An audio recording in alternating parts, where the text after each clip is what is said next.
Hello and welcome to Pansies. This piece was a particular delight to create. This one started as a random snapped picture of a pansy plant in Charleston as I was walking around, and then it turned into a daily drawing, and it's inspired so many pieces, so it's fun to actually do this as a formal tutorial. I have switched to my round one. I love the Velvetouch handles on my Princeton brushes. They just have a really smooth grip that it just feels really good to hold them. Plus, the springiness of the bristles are very similar to my Select Artist series. All right, so I'm starting with my brighter yellow, so a warmer yellow that you would find in warmer climates. So it's going to be as bold and vivid as a lemon yellow hue. It's bright. I've painted the tiny little notch inside the pansy where the stamen would be. And then when I'm drawing pansies, I always think of almost like elephant ears. So the two sides, petals that have kind of that white, that's going to reserve in white, those white little caterpillars next to the center. Those two petals usually echo that bottom petal. So it's that triad again of petals, which works out really well. Now you'll notice that I did not trace on the specific lines that show you where you might want to add detailing to your petals. I wanted a little bit more freedom with these pansies. However, if you're feeling like I would really like guidance, that's what those lines are for. And you can absolutely put your yellow inside of those, and that would be really beautiful as well. I'm just creating a very, very thin wash. So you can see I've pulled color, I've wet down that bright yellow, I've pulled color from it, and I've brought it over to a plate palette just so that I can work with it a little bit easier. I find that if I add a little bit of water to that really concentrated color, I can get a variation in shade. Okay, so I'm showing you, I'm bringing that super deep blue. It's like a Payne's gray, almost like a indigo, and I combined it with that bright blue and then the bright yellow, and those create this really pretty sap olive green tone. I'm going to be switching between my round 4 and my round 1 this entire time. That's usually the two that I hold closest to me. Notice that first leaf, I started with a wash of that the really bright green. And then I continued my brush strokes with just water. And then I leaned more heavily into the deeper green and dropped that color in using the wet and wet technique. I'm going to be alternating between all different color greens within this piece, as you can see from the final pictures. I like to kind of add variety to my leaf color and also my technique so that it mixes up the green and it makes the piece still feel interesting and not flat. Watercolor can feel very flat if you use the same technique and the same color over and over and over. So try mixing things up. What I'm doing is I'm using that wet and wet technique to dab in darker blues and greens while my leaf is still wet, but then also lighter greens. You could also try dabbing in just a drop of water into a wash that is on its way to dry to add a little bit of variety in that texture. If you flood a boundary that is partially wet with a bit of water, you're going to create a really pretty bloom within that boundary. And it's always really fun to kind of see what the watercolor will do. So those 5 leaves that I've painted are on their way to drying. I've switched back to my round 1 so that I can grab some of this green and bring it into some of the pansy stems. Now, differentiating stem versus leaf can be in color, which is what I'm doing. I did a really dark stem for that pansy stem, but then I'm going over it by just adding in a darker green into my leaf that is beneath my flower. You don't necessarily have to differentiate the stems and leaves when they are on top of each other at this phase. I come back with an even darker green and add that to the leaf later. Right now, think lighter, especially if you want to come back and add more variety to your leaf. What we'll do is we'll come back and we'll paint in the leaf segments and let that center vein of the leaf remain the lightest green. I've found that dropping in color like I'm doing right now leads to some of the most beautiful leaves. Granted, they have multiple tones in them, but for me, again, that helps keep the interest going, especially if we're using a lot of green in a piece. Having a few leaves that have that really interesting contrast of clear water to dark paint drop in is really beautiful. This is 2 times fast. So if that gives you any indication, for me, I put on a podcast and just zoned out and painted leaves, and it was a very satisfying way to spend my morning. So notice I've put kind of more of that lime green closer to the darker green. So if you see my palette here on the right, I really do like to include my paint jar and my palette as much as I can to give you guys a view of how much work is actually happening on the palette. So much more work happens on the palette than on your actual piece. If you can get this variety of color, you can see I've got a really dark blue indigo mixed with the blue and yellow, and then it goes all the way down to the very bottom of my palette where you can see it's more of that lime green. You're able to give yourself those different saturated hues that you can then use as tools to drop in based on what your piece needs next. So keeping the color flowing and varied in your palette allows you to reach for a color when your piece is calling for it.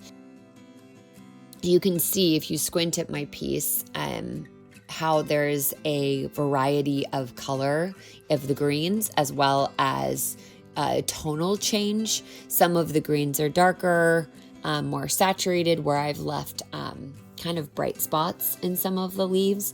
It also helps that there's interesting negative space in between the leaves and the stems.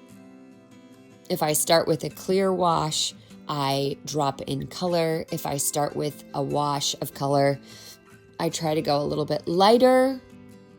But then again, some of the leaves look really good dark. So I'm keeping the conversation going as far as contrast versus lights and darks and midtones. This piece, I really feel like it can be done over and over again. In fact, I might paint it again and do brighter orange pansies. I just feel like there's a lot of movement in this piece, and I think it's because I drew it from an actual potted plant of pansies that I really, really loved. It's right outside. It was on King Street, right outside the Unitarian Cemetery in Charleston. They have these really big, huge flower pots, and we were passing by. It was actually on my Charleston mini retreat day, and we couldn't linger very long because we wanted to get into the graveyard and see the Spanish moss, just dripping off the old oak trees. But I saw these, and these pansies were a bright orange. They were so happy. And I'm so glad I snapped that photo. That's what I tell myself when I look through my 80,000 photo camera roll. Okay, so we've wet these leaves down. Normally I would wet one leaf down and then manage one at a time, kind of hopscotching around. However, all of these leaves with their stems were pretty small boundaries, so I wet that entire area down at the same time and then dropped in really dark color to contrast against the petal, and then really dark color at the very bottom of the wet boundary and dropped in lighter colors in the middle. Again, I'm using my round 4. You could switch to your round 1 if you want a bit more control. Do you see how I added really a dark half of that leaf and then I came back with water? When you come back with water with a round 4 or even your round 1, as you work in really small boundaries, Squeezing out that excess water that the bristles are holding is going to help you kind of manage your water a little bit better. So just be wary of that extra raindrop that starts to gather on a paintbrush right above your bristles, usually on the metal ferrule. Watercolor brushes are made to kind of hold that extra water, and you really do want more water. However, if you have a very small boundary, like I did right here, it's helpful to switch to a smaller brush, and then also to maybe get rid of any excess water on the edge of your palette like I did. You can see those little raindrops along the gold palette. That just had way too much water in it, and I knew it was going to get explosive. So I went ahead and used a paper towel to pull out that excess water and kind of start that boundary again, because the water drop decided to just deposit right into that wet boundary, which would have eventually just kind of flooded the boundaries. How do you know if you have a flooded boundary? Usually what happens is if you're using too much water, your water, when you leave your small boundary or even a large boundary, it looks like a giant blister has formed over the surface. And if you were to drop paint in, it doesn't settle where you want it. It settles along the edges of the wet boundary. A way to tell if you're using too much water when your paint is already dry, the edges kind of crackle and they go outside where you intended. They kind of burst out of the edges. So that is an indicator that you're using just a smidge too much water. Okay, so that leaf that I just painted, this half of a leaf, when we do this technique, it's called a glaze, or it's wet on dry. Half of this whole leaf was dry, but I re-wet it just like I'm doing with this one. I'm adding color, and my boundary size has gotten smaller. I'm no longer painting that entire leaf. I'm just painting the boundary that I want to add a glazed darker layer. All right. So again, I'm doing the same thing on the other side, but I'm doing it with my round one. So I've got a little bit more control, a little bit higher paint to water ratio. So less water, higher paint, getting rid of that excess water drop that keeps wanting to help me out. It doesn't realize that I actually do want a very small boundary here. And I'm using the point of my brush to kind of spread that color and a little bit of water to help it move along the entire wet boundary. I'm dabbing in darker color because it's still wet, grabbing a little bit of water there to help it spread out, to remind it that that whole boundary is still wet and it can move inside the whole boundary. But by adding glazed layers, like I'm doing here again, you're able to really add deeper toned colors. You're adding midtones, you're adding contrast, but it's also helping reserve that vein, that leaf vein that runs down the center, and it differentiates one leaf from another. And suddenly you have this 3D effect where this leaf that was kind of blending in with all the other leaf stem things going on beneath it, it pops up off the page. And not only does the stem holding that flower pop out, then the leaf beneath it also starts to shine through. When I see a boundary that needs differentiation from the boundaries around it, when all of it kind of starts to look flat, or they look like there's similar greens, too many similar greens next to one another, that is my cue as a painter, in order to make my piece interesting, is to make it pop. And the way to make it pop is, again, adding that glazed layer, not overdoing it, right? Not every single leaf segment needs another glaze, but this is kind of also where personal expression and style can come in. Do you like higher drama? Do you like higher contrast? So you can come in and add in those extra layers of color to really add a little bit of flair or pop. This piece can really start to pop, especially if you were to create all of your leaves with a clear wash layer and only drop in color. It would look like you would look like you had a pansy with variegated leaves. So once you have all of your leaves painted and you feel like you've got a good contrast, great way to test that is to take a photo, turn it into black and white, and see if you've got really good black, white, and midtones. But once you have a collection of greens, it's really nice to be able to look at different pansies. My friend Brenna, who's just an incredible human, she is a pansy farmer, and this is her book. Her favorites are actually these black pansies right here. They are absolutely velvety and delightful, and one day I will tackle these with watercolor. I really believe that the inspiration in the flower world is more than even our imaginations can come up with. So being able to access this, I wanted you guys to have these reference pages. I wanted to do more of this antique shades.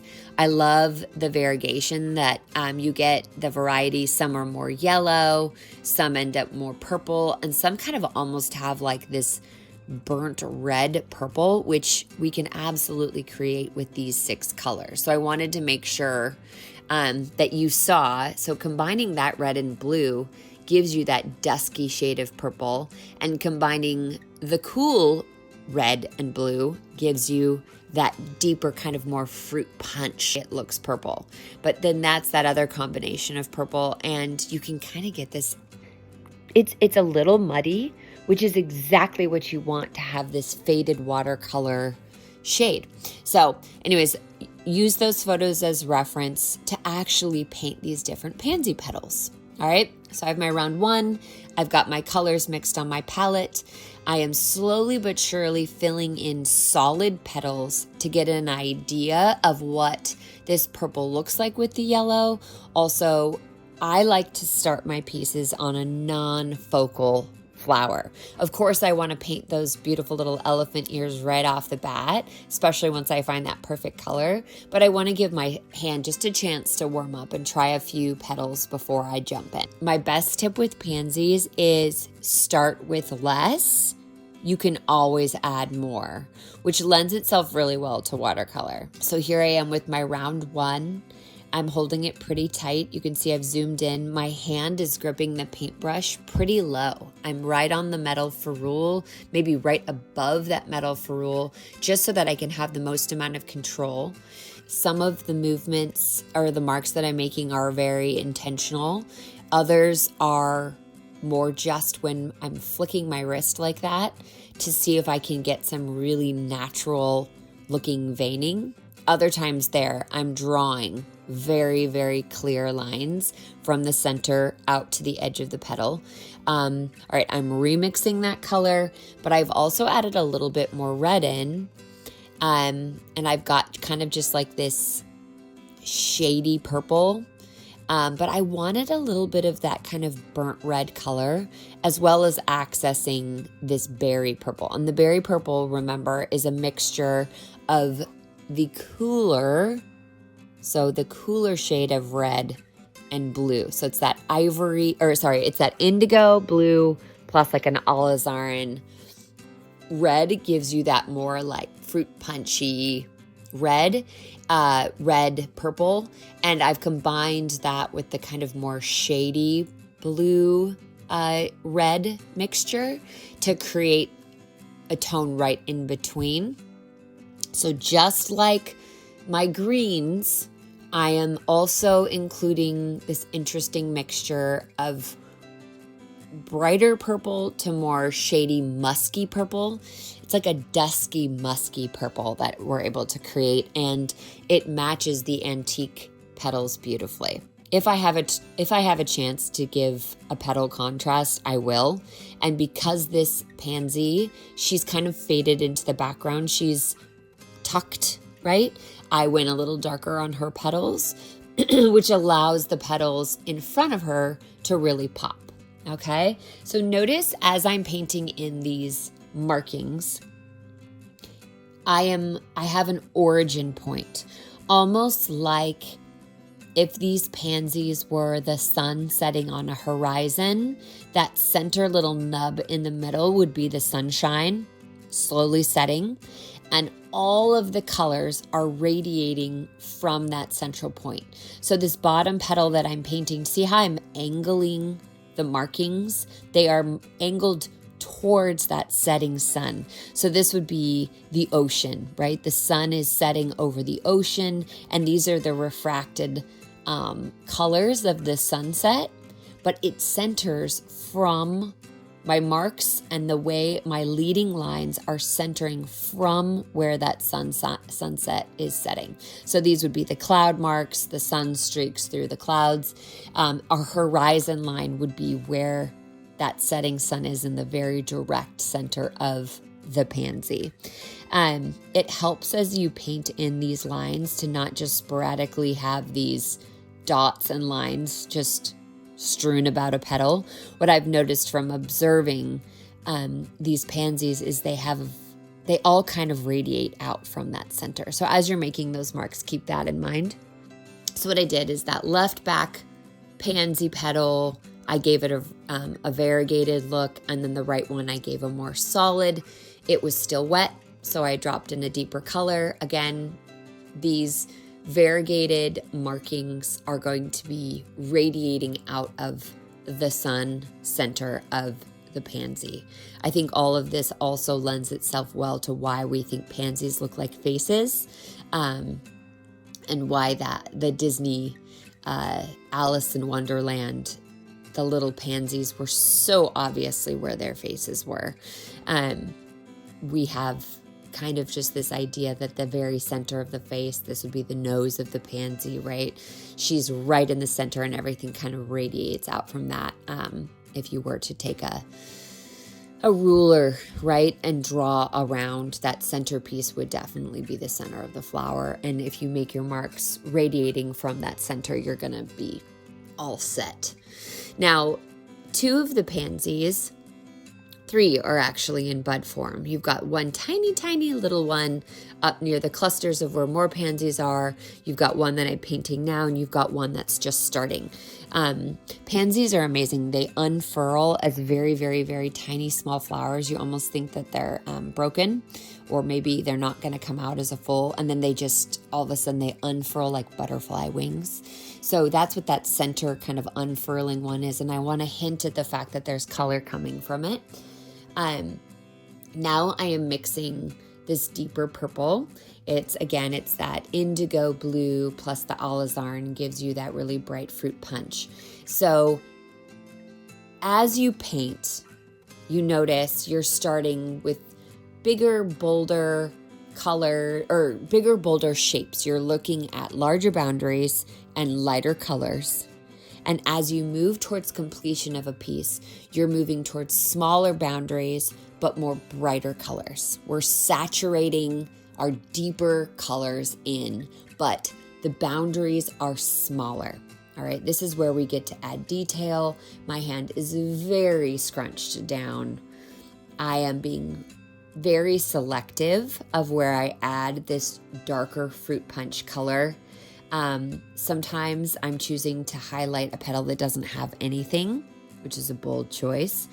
Other times, like right now, I am just highlighting a little bit, increasing the contrast on some of the petals. So I am going over, again, this would be a glaze, a wet on dry glaze, a wet on dry layer. It's a wet layer on top of a dry layer of paint, but we are building in a darker color. So on some of these petals, you have yellow, and then that dusky purple, and now we've got that fruit punch combination, which allows, again, your eye to go, wow, this is interesting. And notice I've got kind of almost that burnt red color as well at the top of my palette that's slowly blending into the purple. Now I've zoomed in so you can really see me adding these details nice and slow. This is live time.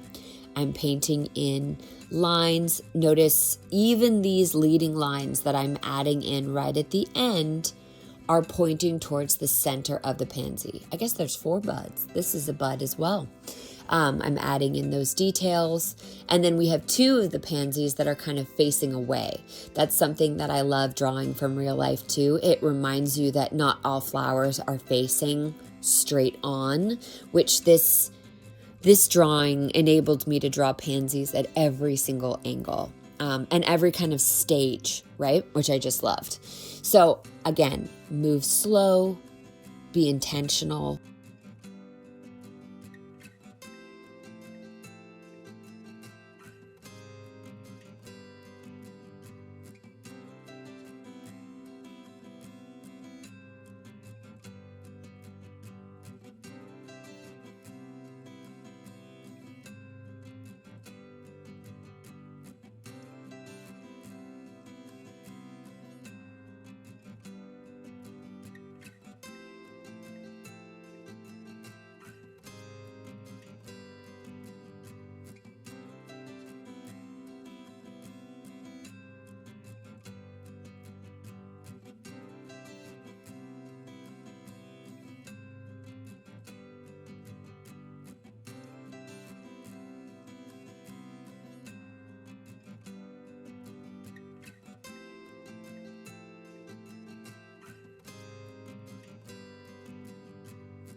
Something that I forgot to add was this deep, or this really, really not deep, really, really bright, bright, bright green, which is combining. Remember, we did the triad of the really bright yellow with the bright blue. It creates that really, really, it's almost like a lime green, right? And it signals new growth.